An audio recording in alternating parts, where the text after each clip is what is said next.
There is a quiet kind of pain nobody warns you about. It doesn't arrive with chaos or drama. It arrives slowly, almost politely. One day, you look around and realize the people who once felt like home now feel familiar, but distant. Not because anything went wrong, not because of a fight, but because something inside you changed. And the hardest part is this: you didn't leave them behind on purpose. You just kept growing. Outgrowing people doesn't feel like winning. It feels like betrayal, even when no one says it out loud. Because growth is supposed to be celebrated, right? That's what everyone tells you. Level up, move forward, become more. But no one talks about the guilt that comes with becoming someone new, while others stay the same.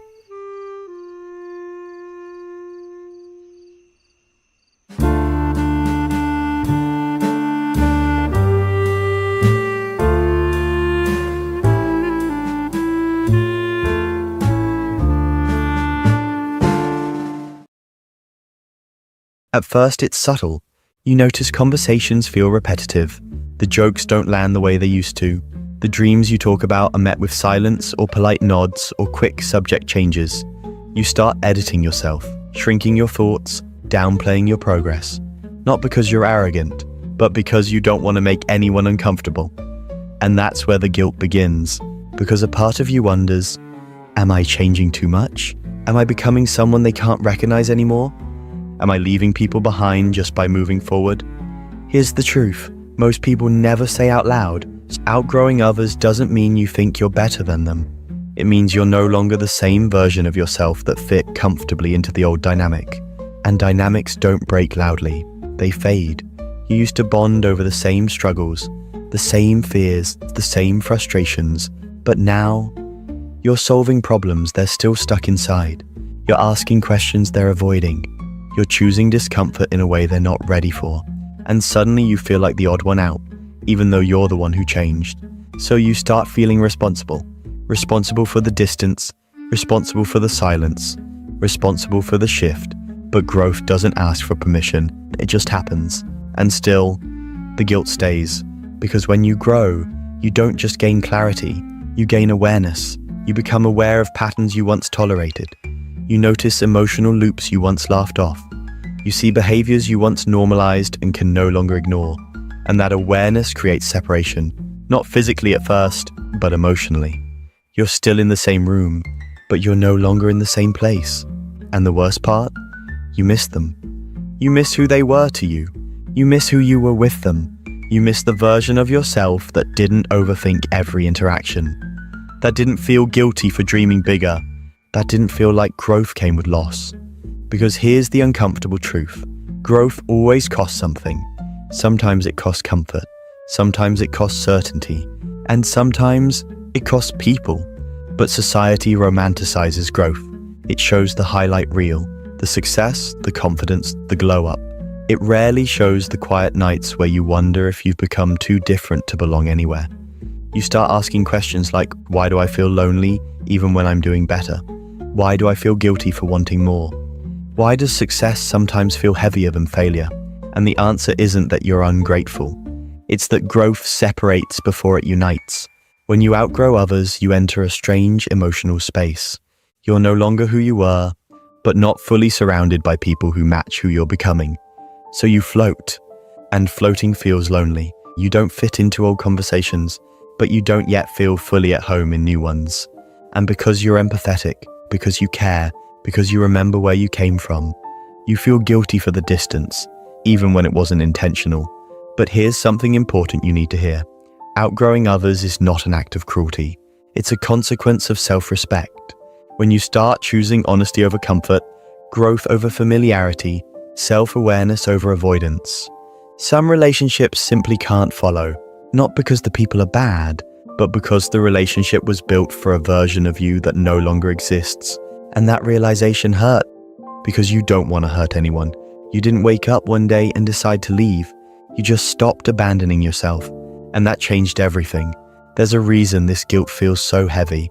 It's because humans are wired for belonging. For most of history, being cast out meant danger. Isolation wasn't emotional, it was survival. So when growth threatens connection, your nervous system interprets it as loss. Even if your mind knows you're evolving, Your body feels like it's losing safety. That's why you second guess yourself. That's why you wonder if you should slow down. That's why you sometimes consider shrinking back, just to keep the peace. But peace that requires self-betrayal is not peace. It's postponement. And eventually, the cost becomes too high. You start feeling drained after conversations that once energized you. You feel misunderstood even when you're heard. You feel like you're explaining yourself too much, or not at all. And that's when the guilt transforms into grief. Because you're not just losing people, you're grieving shared futures that will never happen, plans that once felt certain, inside jokes that no longer land, dreams that no longer align. You're mourning something invisible. And invisible grief is the hardest to explain, especially when nothing bad happened. No betrayal, no explosion, just evolution. And yet the guilt whispers, shouldn't I stay loyal? Shouldn't I be grateful? Shouldn't I try harder to keep things the same? But here's the quiet truth most people learn too late. Staying the same to protect others eventually turns into resentment. And resentment slowly erodes love. You start showing up less, listening less, caring less, not because you stopped caring, but because you're tired of being somewhere you've already outgrown. And that version of you deserves honesty. Growth doesn't mean you forget where you came from. It means you honor it without letting it trap you. And yes, some people will feel left behind, not because you abandoned them, but because they chose familiarity over transformation. That doesn't make them wrong. It just makes your paths different. The guilt you feel isn't a sign you're doing something wrong. It's a sign you're human. It means you care deeply. It means you're emotionally aware. It means you didn't discard people casually. But caring doesn't mean staying stuck. And here's something rarely talked about. Sometimes people don't miss you. They miss access to the version of you that made them comfortable. The version that didn't challenge them. The version that didn't change the dynamic. The version that stayed predictable. And when that version disappears, it creates discomfort. But discomfort isn't harm, it's an invitation. Some will rise to meet it, some won't. And that's not your responsibility to control. The guilt of outgrowing others often comes from a false belief that your growth invalidates theirs, but growth isn't a competition. Your evolution doesn't erase anyone's worth. It simply reveals alignment, or the lack of it. And alignment matters more than history. Because history alone cannot sustain connection. Only shared direction can. You can love people deeply and still accept that they cannot walk where you're going. You can honor memories without forcing a future that no longer fits. And you can feel guilt without letting it decide your life. Because if you shrink to keep others comfortable, you don't save the relationship. You just lose yourself quietly. And losing yourself is a far heavier loss. In the next part, we'll talk about what to do with this guilt, how to release it without becoming cold, how to grow without becoming detached, and how to let go without turning growth into loneliness. Because outgrowing others is not the end of connection, it's the beginning of a more honest one. Starting with yourself. And here's the part no one really prepares you for. Once you accept that you've outgrown certain people, the guilt doesn't disappear overnight. It changes shape. At first it's loud. It asks questions, it keeps you awake. But eventually it becomes quieter and deeper. It shows up when you're doing well and suddenly think of someone who isn't there anymore. It shows up when you laugh at something new and realize the old group wouldn't understand why it matters to you now. It shows up when you want to share a win, then stop yourself. Not because you're ashamed, but because you don't want to create distance where there already is some. This is the guilt of growth, not because growth is wrong, but because it changes the emotional map of your life. And the most confusing part is that no one is at fault. There's no villain, no betrayal, no moment you can point to and say, that's when everything broke. Things didn't break, they shifted, and humans struggle with shifts more than endings. Endings are clear, shifts are ambiguous. When a relationship ends clearly, the mind can categorize it. But when it slowly fades, your heart keeps trying to revive it. You replay conversations, you wonder if you should reach out more. You ask yourself if you're being distant or just different.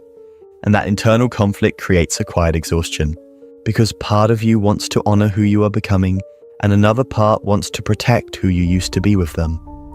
This is where many people get stuck. They try to carry both versions of themselves at the same time. They show up halfway, They speak carefully. They avoid topics that matter to them. They pretend they haven't changed as much as they have. And over time, that split becomes painful. Because authenticity is not optional for emotional health, you can fake enthusiasm for only so long. You can hide your growth for only so long. Eventually, something gives. And often, what gives is your sense of peace. Here's something important to understand. Outgrowing others doesn't mean you stop loving them. It means the way you love them has to change. Love doesn't always mean proximity. It doesn't always mean daily presence. Sometimes love means acceptance without attachment, and that is one of the hardest forms of love. Because attachment feels like proof. It feels like loyalty. It feels like safety. But attachment can also quietly demand that you stay small. Not because others intend it, but because familiarity resists disruption. When you grow, you disrupt. Not aggressively, not intentionally, just by becoming more honest about who you are. And honesty changes dynamics. Some people will lean in. They'll grow curious. They'll ask questions. They'll evolve alongside you. Others will pull away, sometimes silently, not out of malice, but because growth confronts comfort. And comfort is powerful. So the guilt you feel isn't because you hurt anyone. It's because you're confronting a truth many people avoid. That not everyone who started with you can come with you. And that truth feels lonely, even when it's necessary. But here's where perspective matters. Think about how many versions of yourself you've already outgrown. The child you once were, the beliefs you once held, the fears you once obeyed. You don't feel guilty for outgrowing those versions. You feel grateful, because growth requires leaving something behind. And relationships are no different. They are living systems. They either adapt or they stay tied to a moment in time. When you outgrow others, it doesn't mean you're superior. It means your inner world expanded. You began asking deeper questions. You became more aware of patterns. You started aligning your actions with your values. And that expansion created a gap that guilt tries to fill with responsibility. But you are not responsible for managing everyone else's comfort. You are responsible for living honestly. And honesty does not require cruelty. It requires clarity. Clarity sounds like this. I care about you, even if we don't connect the same way anymore. I appreciate what we shared, even if we're growing differently now. I'm not leaving, I'm evolving. But even if you never say those words out loud, you can live them quietly. By letting go of the urge to over-explain. By releasing the need to be understood by everyone. By allowing relationships to find their natural distance. This is where guilt begins to soften. Not because you stop caring, but because you stop blaming yourself for change. You realize something freeing. You didn't outgrow them overnight, and they didn't lose you suddenly. You grew slowly. They stayed where they were, and both can be true without either being wrong. What hurts most is not the growth itself. It's the idea that growth has to mean loss. But it doesn't always. Sometimes it means transformation. Some relationships evolve into something quieter, less frequent, but still meaningful. Others fade completely, and that's painful, but not immoral. And some surprise you. They reconnect later when growth has reshaped both sides. Life is not linear. Distance now does not guarantee distance forever, but forcing closeness will guarantee resentment. So if you're feeling guilty for outgrowing others, ask yourself this. Am I honoring my growth or apologizing for it? Because growth doesn't need permission, and it certainly doesn't need constant justification. You don't owe stagnation to anyone. You owe honesty to yourself. There's another layer to this guilt that rarely gets addressed. Sometimes, outgrowing others triggers a fear. What if I end up alone? When familiar relationships fade, the mind looks ahead and sees uncertainty. New connections aren't guaranteed. Belonging feels fragile. So the guilt whispers, maybe it's safer to go back. But safety without alignment is slow erosion. You might not notice it immediately, but over time you begin to feel disconnected from your own life. You show up, but you're not present. You speak, but you're filtered. You smile, but something feels off. And that internal dissonance costs more than loneliness ever will. Because loneliness can be temporary. Self-abandonment leaves a deeper mark. Growth asks for courage, not just to change, but to tolerate the space that change creates. That space is where new understanding forms. New connections emerge. New versions of belonging appear. but only if you don't rush to fill it with the past. The guilt of outgrowing others is not something to eliminate. It's something to understand. It's the emotional residue of empathy colliding with evolution. And that's not a flaw, it's evidence of depth. So instead of asking, how do I stop feeling guilty? Ask this instead. How do I grow with compassion without shrinking myself? The answer lies in balance, in honoring what was without clinging to it, in appreciating people without forcing proximity, in choosing growth without turning cold.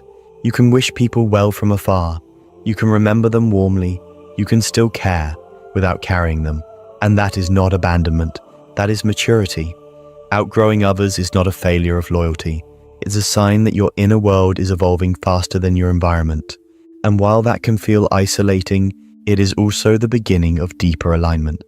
With people who see you as you are now, with conversations that stretch you, with connections that don't require you to explain your growth. So if you're carrying guilt right now, let this land gently. You didn't become distant to hurt anyone. You became honest with yourself, and that honesty deserves space.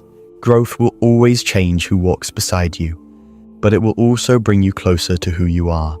And in the end, that is not something to feel guilty about. It's something to respect.